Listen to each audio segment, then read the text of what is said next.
Welcome to AR maths zone.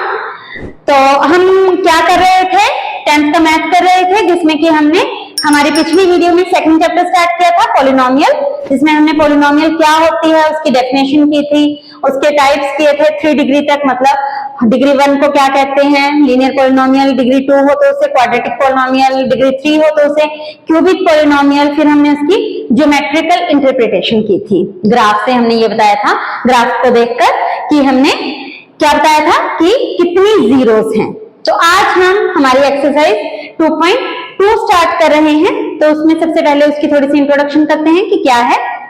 सबसे पहले हम क्वाड्रेटिक पॉलिनोमियल की बात करेंगे। इसमें हमने क्या देखना है कि जो भी उसके रूट्स होंगे, जीरोस होंगी, जीरो मैंने आपको बताई थी कैसे निकलती है, वैसे आपने 9th क्लास में किया भी हुआ है फैक्टराइजेशन मेथड से, फिर भी आज हम एक बार रिवाइज करेंगे उसको।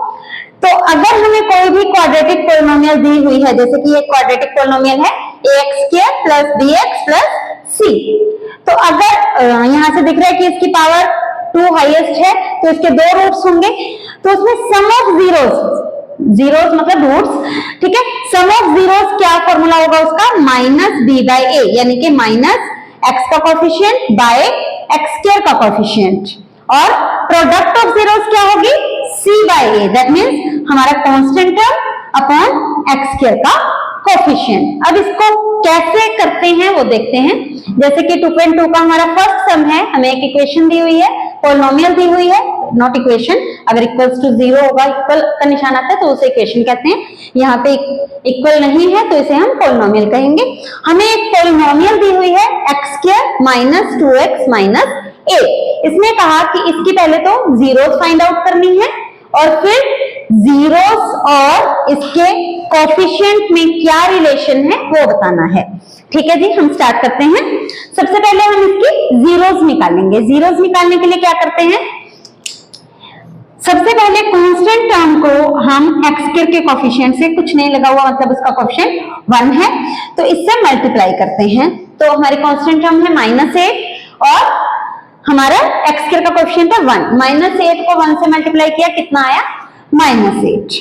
ओके, अब हमने साइन को देखना है। पहले तो साइन क्या है, नेगेटिव। इन दोनों की मल्टीप्लाई करके अगर नेगेटिव साइन आता है तो हम जो भी इसके फैक्टर्स करेंगे, जो मिडिल टर्म को हम स्प्लिट करेंगे, अगर ये नेगेटिव साइन है मल्टीप्लाई करके, तो उन जो स्प्लिट करने पे 2 हम बनाएंगे इसके, वो अलग अलग साइन के होंगे। ये आपने ध्यान रखना है कब, अगर इन दोनों की मल्टीप्लाई करने पे हमारा नेगेटिव आता है, यानी कि हमारा अब एक नंबर पॉजिटिव होगा, एक नंबर नेगेटिव होगा। अब वो होंगे क्या वो देखते हैं। अब मल्टीप्लाई करने पे जो भी हम इसको स्प्लिट करेंगे 2 नंबर्स में, उनकी मल्टीप्लाई करने पे 8 आना चाहिए। तो हम 8 के फैक्टराइजेशन करते हैं, प्राइम फैक्टराइजेशन, ये आपने 9th क्लास में सबने किया हुआ है। अब मुझे ऐसे 2 नंबर्स चाहिए जिनकी मल्टीप्लाई करने पे 8 आए लेकिन साइन अलग अलग है, तो आपने बोलना है सब्ट्रैक्ट। अलग अलग साइन में हम क्या करते हैं, सब्ट्रैक्ट करते हैं। सब्ट्रैक्ट करने पर माइनस का 2 आए, एक बार माइनस को हम छोड़ते हैं, 2 आए, माइनस का क्या आगे है मतलब इसका, तो वो मैं आगे बताती हूँ। पहले हमने ये देखना है 2 नंबर्स जिनकी मल्टीप्लाई करने पे 8 आए और सब्ट्रैक्ट करने पर 2 आए। तो हमें दिख रहा है 4 और 2, 4 और 2, इनकी मल्टीप्लाई करने पर तो 8 आ रहा है और इनका माइनस करने पर भी 2 आ रहा है। हमें नंबर्स पता लग गए हमारे कौन कौन से हैं, 4 और 2। ठीक है, अब मुझे ये पता है एक मेरा नंबर जो है वो प्लस का होगा, एक माइनस का होगा, लेकिन कौन सा प्लस का होगा कौन सा माइनस का होगा अब वो देखते हैं। उसके लिए ये साइन हमारा काम आएगा। ये साइन क्या है हमारा, नेगेटिव, क्या है यहाँ पे, माइनस का साइन। तो जो 2 नंबर्स थे 4 और 2, उनमें से जो बड़ा होगा वो हमारा इस साइन वाला होगा। बड़ा कौन सा, 2 और 4 में से 4, तो हम 4 को माइनस का लेंगे और 2 को प्लस का लेंगे। मैंने क्या बताया अभी हम एक बार दोबारा रिपीट कर लेते हैं कि क्या करना है फैक्टराइजेशन करने के लिए। सबसे पहले हमें इस कांस्टेंट टर्म को x² के कोएफिशिएंट से मल्टीप्लाई करना है, वो हमने कर लिया, -8 आ गया। अगर हमारा ये नंबर माइनस का है तो हम क्या करेंगे कि हमारे ये जो इसको मिडिल टर्म को स्प्लिट करना है 2 नंबर्स में, उन दोनों के साइन अपोजिट होंगे। ठीक है, एक प्लस का और एक माइनस का। कब? जब ये माइनस का आएगा मल्टीप्लाई करके। तो इतना पता लग गया कि एक नंबर हमारा पॉजिटिव होगा, एक नंबर हमारा नेगेटिव होगा। दूसरी कंडीशन कि हमारा मल्टीप्लाई करने पे तो 8 आए, लेकिन सब्ट्रैक्ट करने पे, क्योंकि दोनों के साइन चेंज हैं, तो सब्ट्रैक्ट करने पर 2 आए। तो हमें नंबर्स मिल गए हमारे 4 और 2। अब इतना पता चल गया कि नंबर्स है 4 और 2, एक प्लस का होगा, एक माइनस का होगा। तो पता कैसे चलेगा कि कौन सा प्लस का है और कौन सा माइनस का है? अब काम आएगा इस साइन का। ये साइन अगर प्लस का है तो बड़ा नंबर हमारा प्लस का होगा, अगर ये साइन हमारा माइनस का है तो बड़ा नंबर हमारा माइनस का होगा। अब यहाँ पे क्या है? माइनस, हमारे नंबर से 2 और 4, बड़ा नंबर 4 है, तो यही साइन किसका होगा? बड़े नंबर का। यानी कि हमारे दो टुकड़े बन गए, प्लस का 4 और माइनस, प्लस का 2 और माइनस का 4। तो हम यहाँ पे कैसे करेंगे?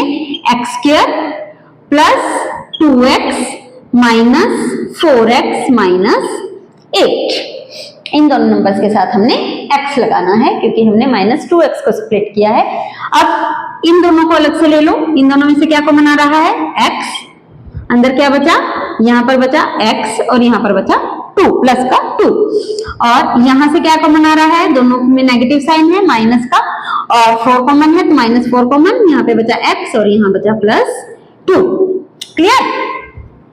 ओके जी। अब इन दोनों में से x प्लस 2 कॉमन आ रहा है, और अंदर बचा, यहाँ पर बचा x और यहाँ पर बचा माइनस 4। तो हमने हमारे इसके जो भी गिवन पॉलिनोमियल थी उसके क्या कर लिए? फैक्टराइजेशन कर ली है। ठीक है, by splitting the middle term. अब जीरोस कैसे निकालेंगे?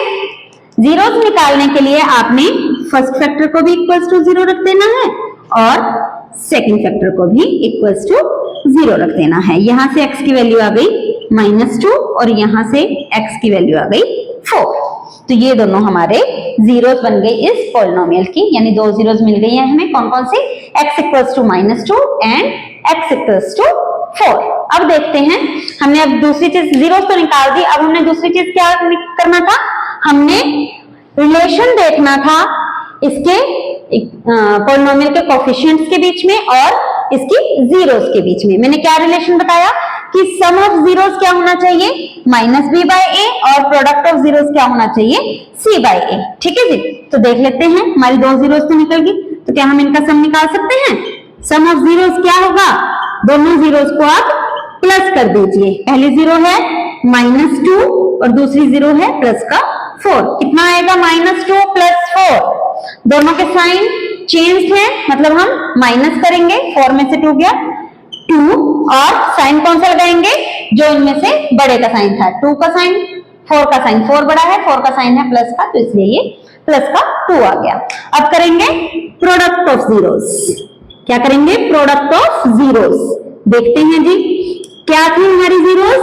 -2 और दूसरी जीरो है 4। दोनों को मल्टीप्लाई करेंगे तो कितना आ गया? -8। आई थिंक यहां तक आप सबको क्लियर होगा। ठीक है, हमने सम ऑफ जीरोस भी निकाल लिया और प्रोडक्ट ऑफ जीरोस भी निकाल लिया। अब हम देखते हैं कि क्या ये सम ऑफ जीरोस और प्रोडक्ट ऑफ जीरोस इनके इक्वल है। देखते हैं, पहले इस इक्वेशन को, सॉरी पॉलिनोमियल को कंपेयर करो। कंपेयरिंग, क्या लिखोगे आप? कंपेयरिंग 1 विद, किससे कंपेयर करोगे? इस पॉलिनोमियल से, ax² + bx + c। तो यहां से a की वैल्यू कितनी आ गई कंपेयर करने पे? x² का कोएफिशिएंट 1, b की वैल्यू 2 नहीं, विद साइन, हमने साइन के साथ लेनी है, -2 और c की वैल्यू -8। देखते हैं करके, माइनस क्या था सम ऑफ जीरोस? -b/a। करके देखो, -b/a, -b/a माइनस ये वाला, और b की वैल्यू है -2 बाय a की वैल्यू है 1। माइनस माइनस प्लस हो गया और 2 को 1 से डिवाइड किया 2। देखना आ रहा है sum of zeros. Sum of zeros कितना आया था? 2। ये भी कितना आया? 2। तो हो गया 2। तो हम कह सकते हैं कि सम ऑफ जीरोस क्या आ गया हमारा? जो हमने फॉर्मूला किया था वही आ गया ना, -b/a। अब c/a भी देख लेते हैं करके। c/a, c की वैल्यू क्या है? -8 और a की वैल्यू क्या है? 1। तो ये भी आ गई -8, प्रोडक्ट ऑफ जीरोस यही था -8। तो प्रोडक्ट ऑफ जीरोस क्या आ गया, जो हमने फॉर्मूला किया था वही आ गया, that is C/A। I think आप सबको क्लियर होगा ये। तो हम एक बार जल्दी से रिवाइज करते हैं कि क्या किया था हमने। सबसे पहले फॉर्मूला देखते हैं क्या होता है। अगर हमें ये क्वाड्रेटिक दी हुई है पॉलिनोमियल ax² + bx + c, तो सम ऑफ जीरोस होता है -b/a और प्रोडक्ट ऑफ जीरोस होता है C/A। ठीक है, तो फिर आज जैसे आपको कोई भी पॉलिनोमियल दी हुई थी, हमने पहले उसके फैक्टराइजेशन किए, उसकी जीरोस निकाल ली, उनका सम करके देखा जीरोस का, प्रोडक्ट करके देखा, फिर हमने वो फॉर्मूले से देखा कि क्या ये -b/a के इक्वल है, क्या ये C/A के इक्वल है, तो हमारा इक्वल आ गया। तो अब हम नेक्स्ट पार्ट कर रहे हैं। सेकंड और थर्ड पार्ट मैं आपके लिए छोड़ रही हूँ क्योंकि वो फर्स्ट पार्ट की तरह ही है, बस वेरिएबल चेंज है उनके। ठीक है, तो फोर्थ पार्ट क्या कह रहा है, 4u² + 8u। इसमें अब कांस्टेंट टर्म नहीं दी गई है, तो पहले हम कंपेयर करके देखें इसको ax² + bx + c से। तो a की वैल्यू मैं सीधा लिख रही हूँ, a की वैल्यू कितनी हो जाएगी 4, b की वैल्यू u का कोएफिशिएंट 8 और c की वैल्यू नहीं है कुछ भी कांस्टेंट टर्म, तो हम कहेंगे c कितना है 0। ओके, ठीक है जी। तो पहले हम क्या करेंगे, इसकी जीरोस निकाल लेंगे, फिर सम ऑफ जीरोस करके देखेंगे और देखेंगे क्या वो b/a और -b/a और C/A के इक्वल आ रहा है या नहीं। तो पहले हम जीरोस निकालते हैं।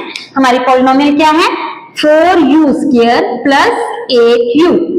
ठीक है, अब इसमें कांस्टेंट टर्म नहीं है, तो हम क्या करेंगे, देखो इन दोनों में से जो भी कॉमन आ रहा है उसको कॉमन निकाल लो। एक तो 4 कॉमन आ रहा है और एक u कॉमन आ रहा है, तो 4u हम कॉमन निकाल लेते हैं। यहाँ पे क्या बचा u प्लस ये u तो बाहर आ गया, यहाँ से 4 फैक्टर इसका बाहर आ गया, तो यहाँ बचा 2। तो 2 फैक्टर्स हो गए इसके 4u और u + 2। तो फिर मैंने क्या कहा था, क्या करते होते हैं, दोनों फैक्टर्स को इक्वल्स टू 0 रख लेते होते हैं। तो यहाँ से u की 2 वैल्यूज आ गई, 4 तो 0 हो नहीं सकता, तो u 0 हो गया हमारा, और यहाँ से u की वैल्यू आई -2। तो दोनों रूट्स निकल गए इसके, दोनों जीरोस निकल गई, एक 0 है इसकी 0 और दूसरी 0 है -2। अब हम देखते हैं sum of zeros. Sum of zeros देखो करके प्लस करो इन दोनों का, 0 + -2। देखो ब्रैकेट इसलिए लगाई है क्योंकि दो साइन कभी भी इकट्ठे नहीं आते। ठीक है जी, तो 0 तो किसी भी नंबर में ऐड करें वही आ जाता है, -2 में 0 ऐड करेंगे तो -2 ही आ गया। यहां से देखना -b/a के इक्वल है, यस -b/a के इक्वल है, क्योंकि b हमारा है 8 और a हमारा है 4, तो कट के माइनस का 2 ही आ जाएगा। ठीक है, अब करके देखते हैं product of zeros. Product of zeros, हाँ जी, करो 0 को -2 से मल्टीप्लाई। 0 को किसी भी नंबर से हम मल्टीप्लाई करते हैं वो 0 ही होता है। क्या ये C/A के इक्वल है, C 0 है हमारा, दैट मीन्स 0 ही आएगा C/A, तो इक्वल आ गया। क्लियर, तो सम ऑफ जीरोस भी हमारा -b/a के इक्वल आ गया और प्रोडक्ट ऑफ जीरोस हमारा C/A के इक्वल आ गया। ठीक है, तो हम नेक्स्ट क्वेश्चन करते हैं। नेक्स्ट पार्ट क्या है, t² - 15। इसका फिफ्थ पार्ट है t² - 15। इसमें हमारी कांस्टेंट टर्म गायब थी, कांस्टेंट टर्म नहीं दी हुई थी। अब इसमें हमें t का कोएफिशिएंट नहीं दिया हुआ था। देखने में ऐसा लगता है पता नहीं ये ज्यादा टफ होंगे, बल्कि ये ज्यादा आसान होते हैं। तो क्या करो, इसको मैं लिख सकती हूँ √15 को, सॉरी 15 को √15 का स्क्वायर। ठीक है, कोई भी नंबर है उसको स्क्वायर, रूट का स्क्वायर तो लिख ही सकते हैं, रूट से स्क्वायर कैंसिल हो जाता है। उसके बाद फॉर्मूला लगा दो a² - b²। क्या होता है a² - b² का formula, a - b into a + b। Okay, अब 2 फैक्टर्स हो गए इसके, फिर क्या कहा था, दोनों फैक्टर्स को इक्वल्स टू 0 रख के इसकी जीरोस निकाल लो, प्लस √15 इक्वल्स टू 0। तो यहां से t की वैल्यू आ गई √15 और यहां से t की वैल्यू आ गई -√15। दोनों रूट्स निकल गए। फर्स्ट रूट क्या निकला, प्लस का √15 और सेकंड रूट क्या निकला, माइनस का √15। तो हम सम ऑफ जीरोस करते हैं। सम ऑफ जीरोस क्या आएगी, दोनों को प्लस करो मतलब √15 प्लस माइनस √15, पता ही चल रहा है, जीरो आ गया। और प्रोडक्ट ऑफ जीरोस क्या बनेगा, करो मल्टीप्लाई दोनों को, √15 मल्टीप्लाई माइनस √15, ये प्लस का √15 है, ये माइनस का √15 है, माइनस √15 को √15 से करेंगे तो 50। ओके, अच्छा हमने इसको कंपेयर तो किया ही नहीं था, अब कर लेते हैं।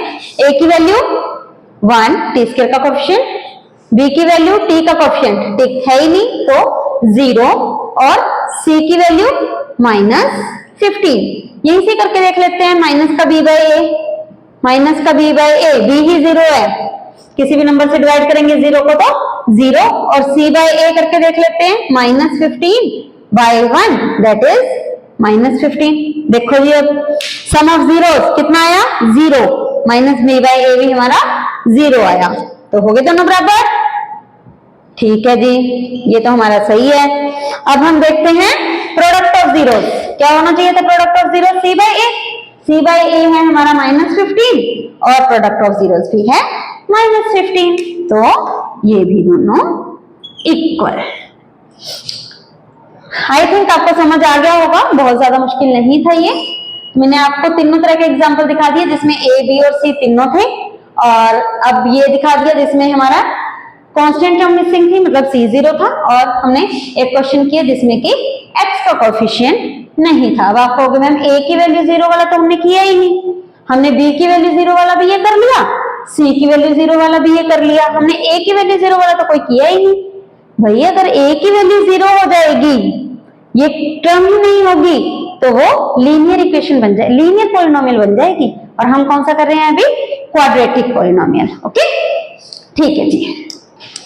तो नेक्स्ट टॉपिक है हमारा कि हमने क्वाड्रेटिक पॉलिनोमियल लिखनी है अगर हमें सम एंड प्रोडक्ट ऑफ जीरोस दिया हो, तो उसके लिए एक फॉर्मूला होता है क्या, x² क्वाड्रेटिक पॉलिनोमियल है तो ऑब्वियसली हाईएस्ट डिग्री हमारी, highest power that means degree हमारी 2 होगी, तो x² minus sum of zeros into x plus product of zeros, ये हमने इसका फॉर्मूला याद करना है। तो इससे हम क्वाड्रेटिक पॉलिनोमियल लिख सकते हैं। जैसे कि सेकंड सम है, उसमें यही कहा है कि find a quadratic polynomial if sum and product of its zeros given. जैसे कि फर्स्ट पार्ट है सेकंड सम का कि हमें सम ऑफ जीरोस और प्रोडक्ट ऑफ जीरोस दिया हुआ है, तो सम ऑफ जीरोस है 1/4 फर्स्ट पार्ट में, सम ऑफ जीरोस है 1/4 और प्रोडक्ट ऑफ जीरोस है -1, प्रोडक्ट ऑफ जीरोस है -1।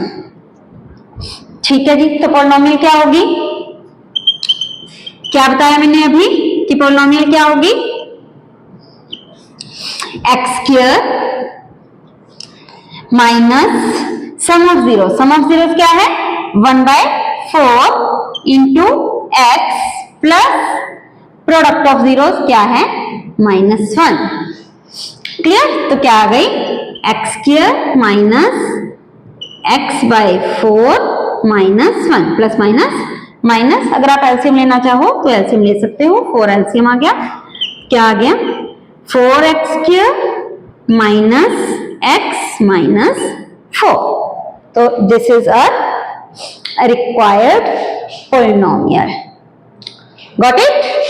ठीक है, तो अगर हम इसका नेक्स्ट पार्ट देखें, उसमें भी सम ऑफ जीरोस जो है वो √2 दिया हुआ है, sum of zeros second part कर रहे हैं हम, सम ऑफ जीरोस क्या दिया हुआ है √2 और प्रोडक्ट ऑफ जीरोस दिया हुआ है हमें 1/3, प्रोडक्ट ऑफ जीरोस दिया हुआ है हमें 1/3। तो फिर से यही फॉर्मूला लगा देते हैं, x² minus sum of zeros into x plus product of zeros equals to, sorry this is not equation, अगर इक्वेशन पूछे तो हम इक्वल्स टू 0 लगाएंगे, लेकिन इसने क्या पूछा है, पॉलिनोमियल पूछा है। तो इस तरीके से आपने ये सम करने हैं, इसी के साथ हमारी 2.2 एक्सरसाइज भी कंप्लीट होती है, जिससे कि हमारा चैप्टर सेकंड कंप्लीट होता है। आई होप आपको समझ आया होगा सबको। अगर अच्छा लगे आपको तो आप प्लीज लाइक एंड सब्सक्राइब जरूर कीजिए। Thank you so much.